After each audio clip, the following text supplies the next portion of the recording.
Hi, Dr. Karen Can here. Welcome to another edition of the Spiritual Medicine Digest. And today I would like to talk to you about spiritual people. Now, there was a stage way back when where I was starting to learn about psychic gifts and ESP and all this really cool stuff. I got really into it and learning Reiki and other things and being competitive. I really wanted to be the best at whatever I did, and I was a little bit jealous of people who seemed to have greater natural gifts than I had at the time. And so I would look up to some of these people and I would look up to other people who maybe didn't have, those psychic gifts. However, they were meditating 2, 3 hours a day and they seemed very zen and they, went to yoga class and meditation class and, went to monasteries and traveled around the world. And I kind of was, putting them on a pedestal thinking, oh my gosh, that's so great. They're so spiritual. And then my ideals kind of came crashing down. Why? Well, because later on I realized that some of these highly spiritual folks, including some of my friends that I was looking up to, even though they were talented and had read a lot of things and did a lot of trainings and, traveled around and stuff like that, what they said and taught didn't necessarily jive with what was happening in their lives. And so I realized there was this dichotomy of, an outward face of being very positive, always positive, everything's positive. And then in the background, being, sick or overweight or, never having money, um, just chronic disasters, one after another, after another. And I thought to myself, wait a second, do I really want to live like that? And then I decided no. So I started getting actually a little bit annoyed at that point. And now with everything going on in the world, it's really come to a head because what I've come to realize, and this is not a judgment on anyone, this is just my story and perception of how I've, shifted over the years of what I appreciate and what I maybe appreciate less, is that the highly spiritual people who I thought were highly spiritual, the people that went to yoga class, meditation class, personal transformation classes, had all these, gifts or did all these trainings, they did not necessarily apply whatever it is they were learning into their everyday life. So on the surface, it looked really good. And even one of my spiritual teachers said, I was telling her about this guy, that I was very impressed that he was doing 2 hours of meditation a day. And she was very good at, not being judgmental and says, that doesn't necessarily make him more spiritual or more connected to source than you, who at that time was kind of not wanting to meditate at all. So I found my own way, right? I found the STOA method, stillness through observing internal movement, that does not take 2 hours. 1 to 3 seconds. That's what it takes.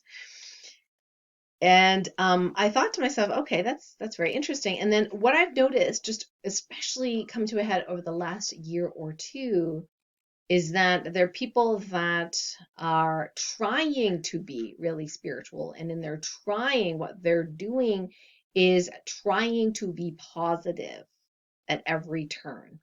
And so sometimes these people will be very into what spiritual people tend to be into, the yoga, the crystals, the essential oils, and the whatever, the tuning forks, whatever, okay? And they'll still struggle in their everyday relationships, their money, their health. And then I realized, okay, spirituality isn't all this other stuff. It isn't the for show stuff. It isn't the, I'm an expert at crystals, or I've read all these books, or I've gone to all these ashrams, or, I know all the names of the Kundalini pose, yoga poses, or anything like that. That isn't real spirituality. And so that's why there's a lot of people that are so-called non-spiritualists. They really think some of these spiritual people, including myself, are just full of, just full of crap, because they look at our lives and go, Yeah, right. You go ahead and keep doing that. See if it's working for you, right? And what they're saying is, and I get it. They're seeing that well, you're not any happier, healthier, and wealthier than I am, so why should I meditate? Like, why should I do any of that stuff? You're not convincing me, right? And it makes sense to me now.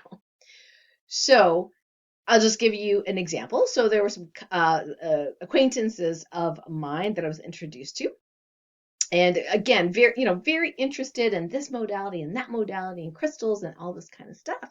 And then as I gotten into the emotion code and the body code and things like that, I started testing for entities and things like that. And what I found was some of the most spiritual people in my circle were literally littered with entity attachments. And I'm like, okay. Well, I did learn a couple things. One is that entities, dark forces, do like to sabotage the light forces. Okay. And if the light forces do not have that degree of consciousness, that degree of light shining within them, then they are susceptible to the dark attaching. So that was a learning for me for sure. Because on the surface, these people look very, very spiritual. And I was like, I don't get it. Like, they have all these entities. So I would go ahead and clear the entities, and then the entities would come back. And then I clear the entities, and the entities would come back. And I was like, okay. First of all, they didn't ask me to heal them. So I wasn't allowed to heal them because I didn't ask them permission necessarily. And people need to do their own work. They're already spiritual healer type people, right? So I shouldn't be doing the work for them. They should be really doing the work themselves. But what I realized is when I try to gently ask acquaintances, ask friends, just to let them know, like, maybe they would like to check in on a certain thing or things, talk a little bit about entities. The response was, I don't want to know. That's how I felt it on my end. And I was like, okay. Well, I'm just very positive. I'm, raising my vibration, and I'm like, yeah, that's a great thing to do. And you're still having this entity issue. Okay. So what would happen is that they would get sabotaged at every turn. You know, I'm not saying bad things don't happen to highly spiritual people. Sometimes they do on purpose, so we evolve, right? I get that. So I'm not saying that bad things happen to people because they don't do the right thing. No, no, no. But what I'm saying is that sometimes some of these patterns would keep recurring in these people. They would get accident after accident after accident, this loss and then that loss and then that cheat and then that, and nothing really held. And even when they're starting businesses, they would flit from one business to another business to another business to another business. And so they had no consistency in their brand. And it's really hard to trust someone when they're not consistent. When one day they are I don't know, I'm making stuff up here. One day they are, I don't know, doing moon goddess stuff. And then the next day they're doing like trauma release stuff. And then the next day they're working on, selling this electromagnetic device, right? And you're like, okay, what's your business model? Like, it gets really, really confusing. And then they never accumulated the number of people or followers, whatever you want to call them, where they were making that difference, over time. So it became,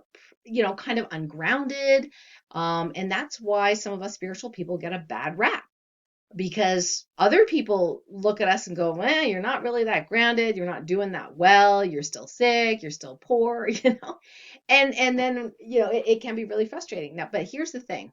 Even if you are one of those that are at this moment maybe sicker than you'd like to be or poorer than you'd like to be, and I've been there, okay, totally, it doesn't mean you're in necessarily that camp, okay, of people who are like, I'm not going to see any darkness. I'm just going to ignore it. And I'm just going to be the light.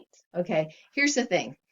It is both true that you are completely impervious to darkness when you are fully light and fully conscious.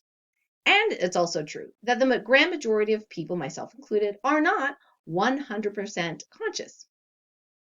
We work at it. We get better at it, but we're not 100% conscious. So it's great to have that goal to be positive, but you know what? We're humans. We have human emotions. Things happen. We have human reactions. Being spiritual does not mean you do not have negative emotions. Being spiritual doesn't mean that there are no such thing as entities. Being spiritual doesn't mean that you ignore the dark. To me, this is my personal opinion, okay, it's not a judgment, it's a personal opinion. To me, being spiritual means being able to accept what is. And even if it's uncomfortable, even if I don't want to look at it necessarily, I can explore it. I can question it. I can see if it's relevant. Maybe it is, maybe it isn't. It's like just because you don't believe in gravity doesn't mean it doesn't affect you. Now, the people that are afraid to talk about entities or even acknowledge their existence sometimes do get in trouble because their vibration or high or their light score is not high enough. 90 and above is pretty much impervious to entity attachments. Okay, so their vibration is not high enough yet to be impervious to them. So because they don't believe, because they don't want to deal with them, because they're afraid, and fear is a low vibration, right? Afraid of talking about it, heaven forbid you feel anything negative, okay, or even address anything negative, they are actually more susceptible. And they're a great target. They're a great target. So it takes a bigger heart, if you will, and more courage to be able to see, yeah, there are aspects of darkness that are manifest in the 3D form in our lifetimes, and that we don't have to be afraid of it. We can look them in the eye and let's evolve together. And I don't care whether you're talking about demons or ghosts or negative ETs or whatever, right? There's currently in this 3D lifetime, there is this polarity that we're like playing this game. And like I said, just because you're ignoring, something doesn't mean it's not there and it won't affect you. Even if your intention is to increase your vibration, so it doesn't affect you. So how do you know if you are increasing your vibration? Well, here's the hint. You actively seek things to grow yourself that push you beyond your comfort zone, and you keep going when you want to quit. Now, I'm not saying, if you're in an abusive relationship that you should keep going and not quit. Okay, that's not what I'm saying. I'm saying that there's so many people who do a little dab of this, a little dab of this, and one day they're an expert in crystals, another day they're an expert in whatever, but they never make any progress. They never, grow to that place where they're really doing their mission. So yeah, have I wanted to quit many times during my growth? Absolutely. Why? Because it was hard. Being an entrepreneur and being in a solopreneur business, now I have a team, but before, it's not easy. I made lots of mistakes and continue to make some mistakes because sometimes you just don't know what you don't know until you try something and that doesn't work. And then now you know, right? There's a great saying in a great book called, the title is Sometimes You Win, Sometimes You Learn. And I love that. I love that.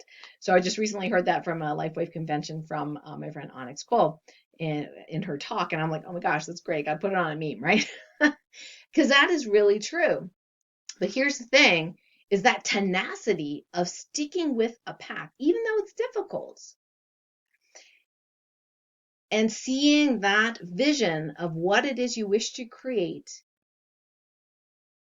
actually grows you and evolves you as you aim for that goal.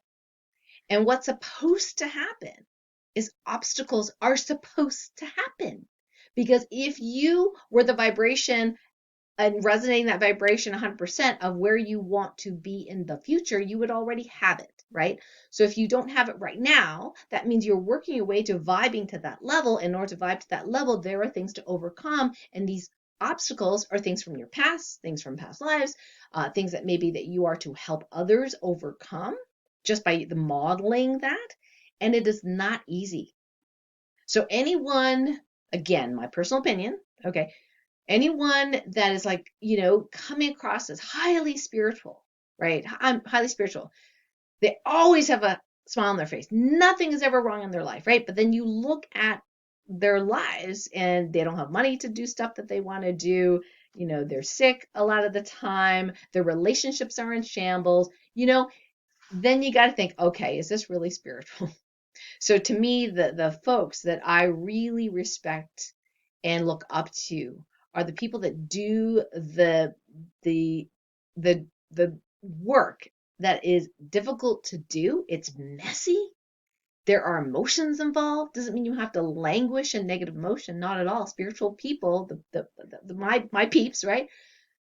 Acknowledge that they're human and they go through times where they don't feel right, they don't feel balanced, and they're transparent and authentic about that. Hey, I've had better days, and I know I'm going to get through this.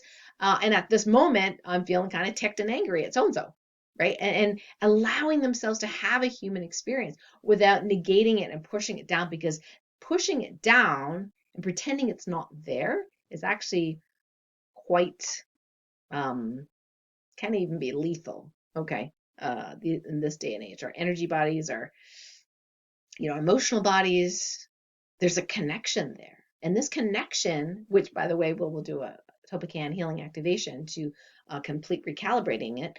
This connection means that our emotional bodies change and shift the energetic body very quickly. Our energetic bodies make our physical bodies.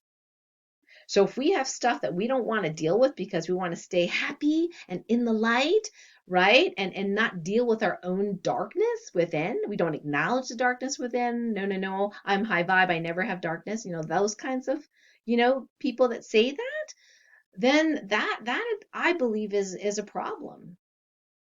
Because people that realize that, hey, we're human and we can feel other humans and we are collectively co-creating our reality together.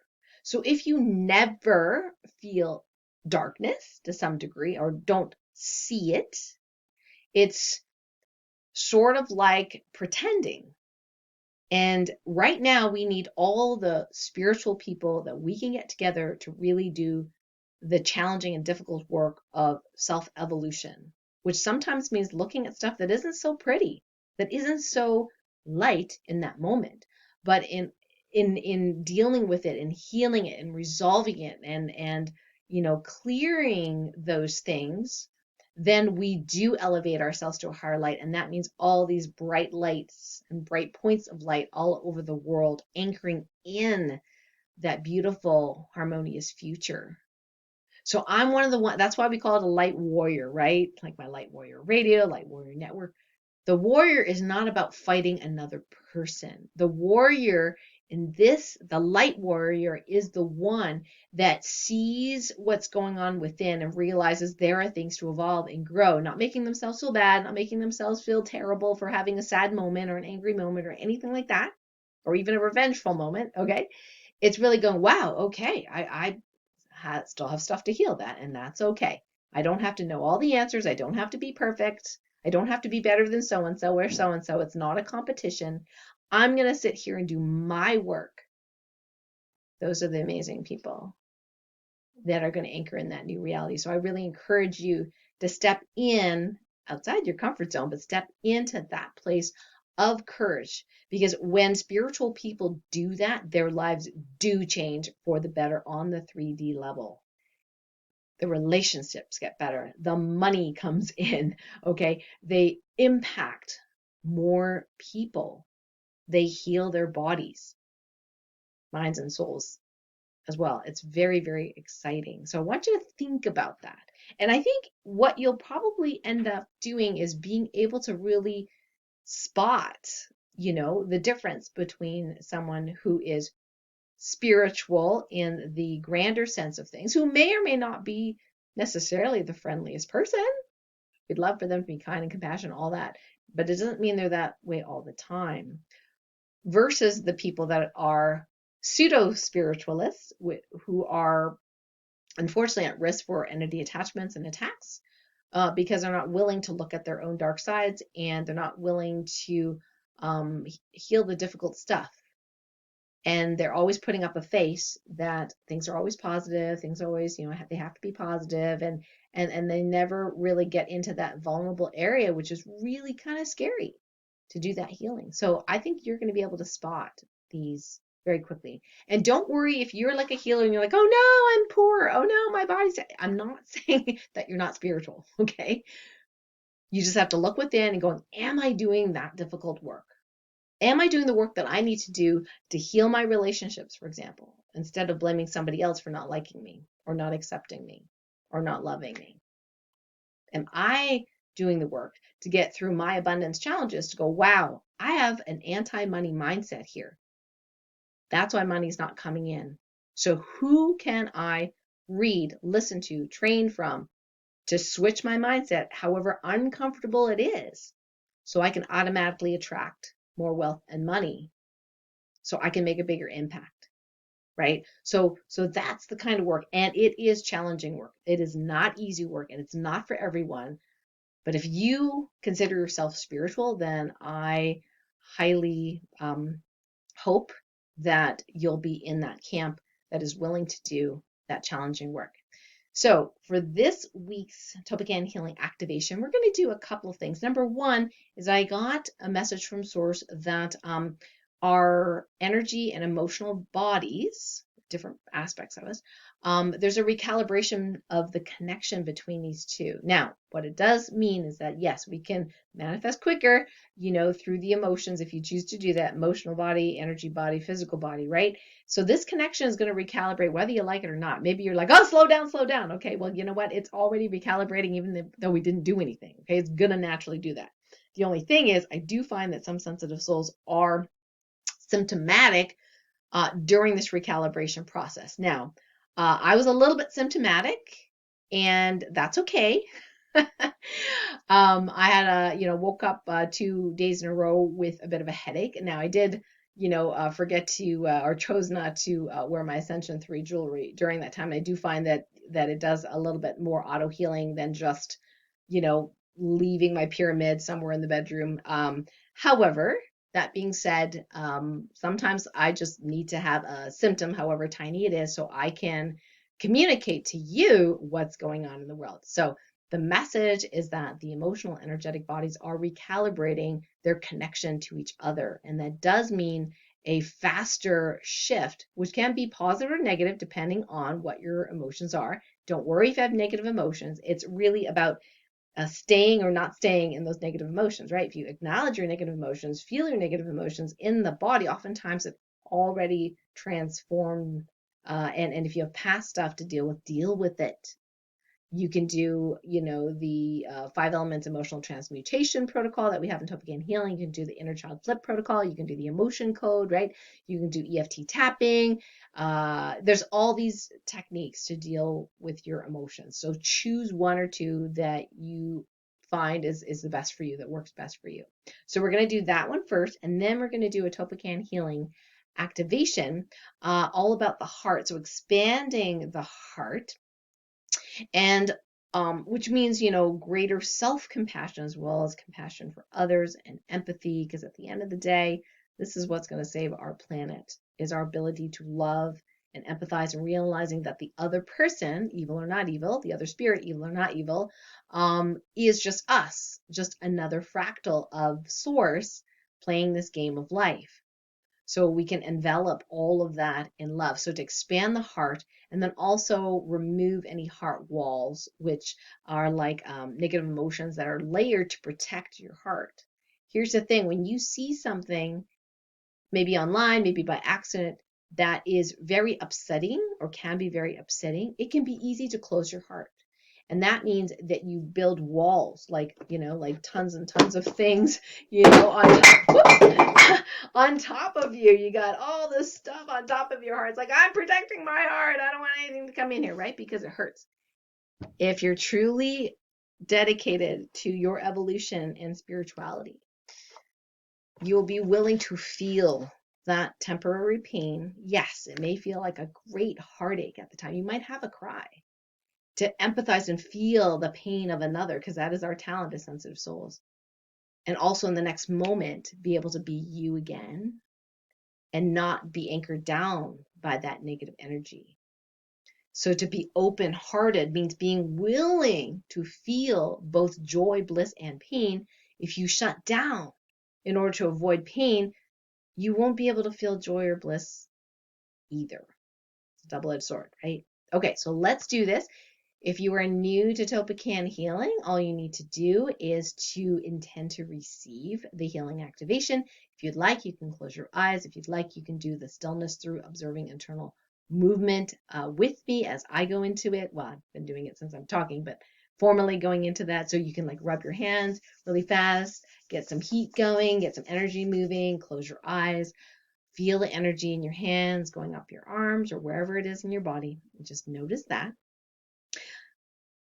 I'm going to go ahead and do the TOLPAKAN Healing Activation directives. And your job is just to notice what's going on in your body before, during, and after the activations. You ready?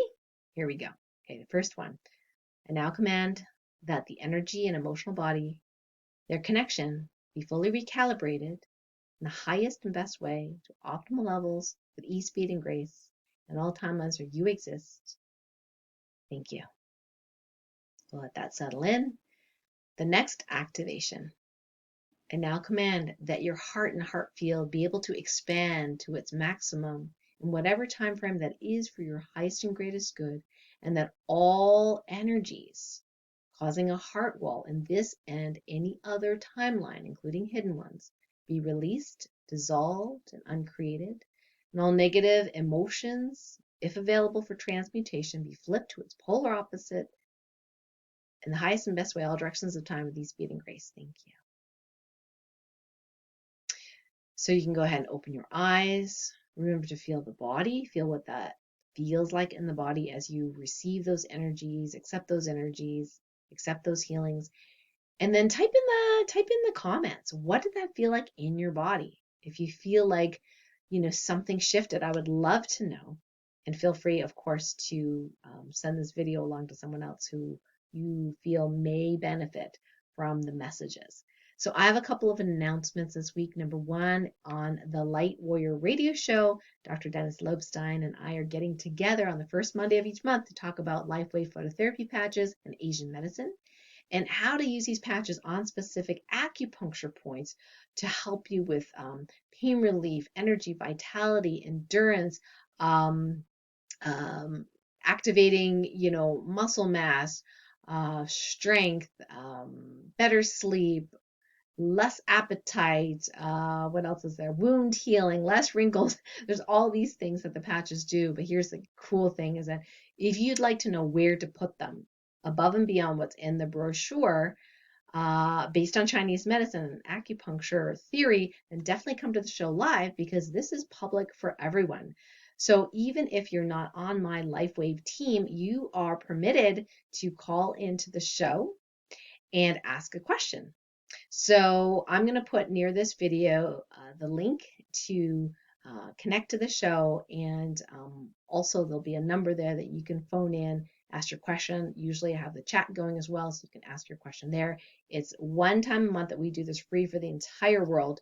And I really hope, if you're interested in Asian medicine and phototherapy and how to have a wonderful healing tool to help you get on to the next stage of your healing journey, please join me Monday at 12 noon Eastern. Some other announcements.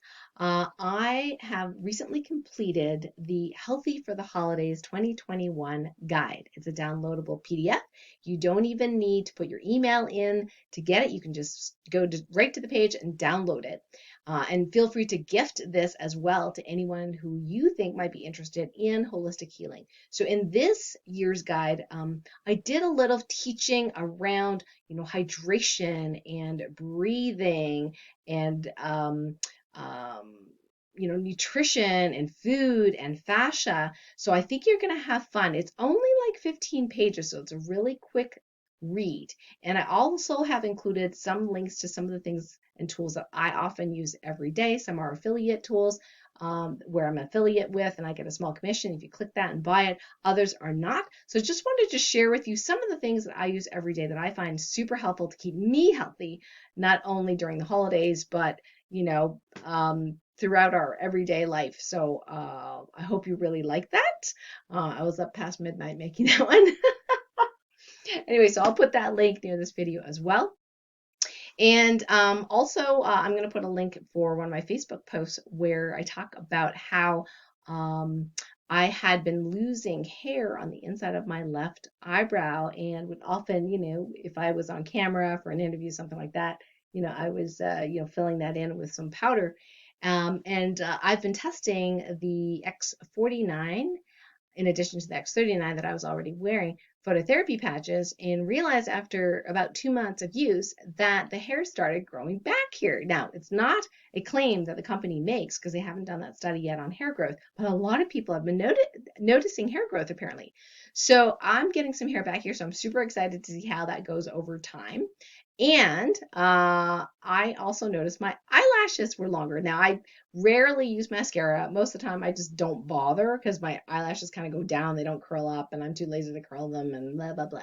So, but now that I have longer eyelashes, I was like, oh, well, maybe I will curl them and maybe I will put mascara on because it's kind of fun and I'm a girly girl, right? So you might see me with mascara in the near future. Anyway, so you can read a little bit more about that post and then, how these, patches work and see if that's something that you want to try. For new customers, there is a 90-day money-back guarantee. So, I mean, it has a lot of other benefits, but if you are interested in growing your hair and eyebrows back, you might want to try it for 90 days, see if it works for you like it did for me. So final announcements have to do with our upcoming events. Number one, remember to register for Adrienne Blackwell's Making Miracles over the holidays. So that's a wonderful telesummit series. And I loved doing my interview with her, and that is starting on Monday. So I'm going to put the link below that you can register. Second is that the monthly mini healings are happening next Tuesday at 11 a.m. Eastern. So if you aren't already on the monthly mini healing mailing list, because there's a specific one, you can register with the link below as well.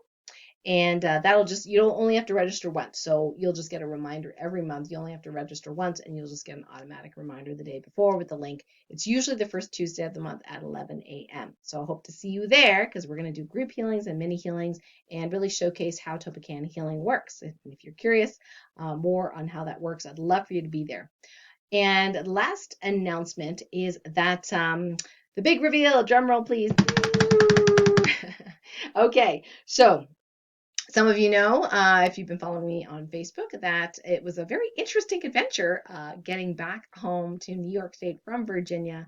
The brakes had kind of gone out, and divine intervention, literally, there was no accident, no one got hurt. It was amazing. We finally got the car back. There was a little bit of an adventure there as well.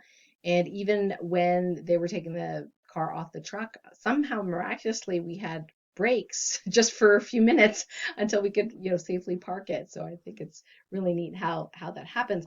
So I'm telling the story because we wanted to get home as soon as possible. We rented a U-Haul actually, so that I could be on this interview the next day.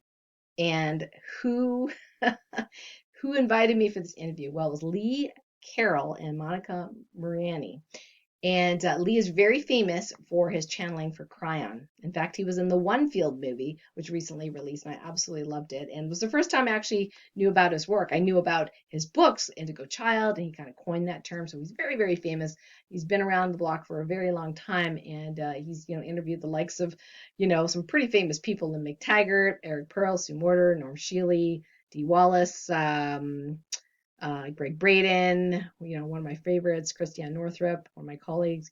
And he got the, channeled message a little while ago that he needs to showcase healers and alternative practitioners to let people know that there are other ways of healing. And so one day I got this email that said, we would like to invite you on the show. And I was just like, wow, it was such an honor, to be invited. So I really, really wanted to make that interview. And luckily, we did rent that U-Haul. My wonderful husband drove me all the way back home, all those 9 hours, and we made it home so I could be bright-eyed and bushy-tailed for the interview the next day. It went fabulously. Absolutely loved it. I really am looking forward to you watching that interview. I will put the link below. So how it works is that they have like a monthly subscription where you can get on these channelings and healings with Cryon. So the lead channels Cryon. And then they'll showcase half an hour, they'll showcase a healer each Wednesday. and you get to, all this really incredible information. Of course, I like to do interactive stuff, so you'll see that online. And we absolutely had a blast. I mean, it was just so fun, and I'm really looking forward to you being part of it. So I'll put the link below where you can sign up. Now they do have the first Wednesday of each month. They do have free, so you can check it out, what it's like. Mine is going to be aired on the 22nd of December at 6 p.m. Pacific, which is 9 p.m. Eastern. And afterwards, we're going to do Q&A. So if you're part of the crew, would love for you to be there. Would love for you to be part of that Q&A as well. And like I said, it's a great honor to be on Leah and Monica's show. And I'm just so grateful for the universe, and also grateful to my husband and everyone for getting me here safe and sound so I could do the interview. So that was the big reveal that I kind of hinted at last week. And those are the announcements for this week. Thank you so much for joining me for the Spiritual Medicine Digest. Until next week, lots of love and bye for now.